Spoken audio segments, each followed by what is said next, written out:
Maintenant que nous avons changé la source de données de exercice 1A à exercice 1B, donc maintenant, je devrais avoir les données de vente de 2018. Quand je repars en fait sur la requête de l'exercice 1A, si la colonne date, si je filtre, donc je peux voir les 12 mois de 2017. Donc si je pars à exercice 1B, si la colonne date, je devrais avoir les données de 2017, mais également les données de 2018, ce qui n'est pas le cas ici. Qu'est-ce qui s'est passé? Donc, ce qui est utile avec Power Query, c'est que nous avons la possibilité de remonter à des étapes pour voir ce qui s'est réellement passé. Donc, je peux remonter jusqu'à la source, donc rapide, pour voir est-ce que le problème ne se pose même pas ici. Donc ici, si je pars juste à droite, donc vous voyez ici, je suis limité aux données de 2017. Donc, les problèmes se posent à ce niveau.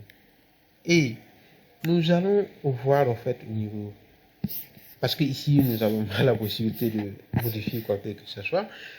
Donc, ce que nous pouvons faire, c'est rentrer dans le code. Donc, lorsque nous faisons les transformations ici, Excel, en fait, modifie en arrière-plan, génère en fait un langage qu'on appelle le langage M. Donc, le code généré par le langage M peut s'afficher au fait sur la barre de formules. Si vous ne voyez pas au fait la barre de formules, vous pouvez aller dans l'onglet affichage, puis cocher barre de formules. Et à partir de là, au niveau de l'étape source, on peut voir en fait le code qui a été généré en arrière-plan. Donc, vous pouvez essayer de lire. Vous voyez ici, on essaie d'importer un document CSV. Et ensuite, nous avons en fait la source du document en question.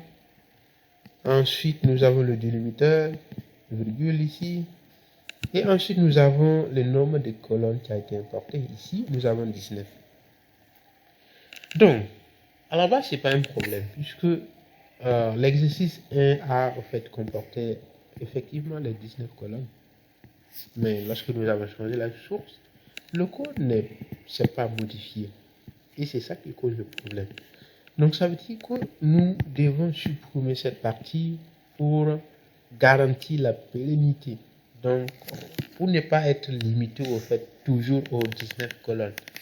Donc je vais supprimer cette partie du code. Donc colonne égale à 19 avec la virgule. Et je peux valider. Et maintenant, quand je pars vers la droite, je devrais maintenant voir les données de 2018, ce qui est le cas, vous voyez. Maintenant, quand je reviens à la dernière étape, quand je filtre, donc non seulement j'ai les données de 2017, mais également j'ai les données de 2018. Voilà.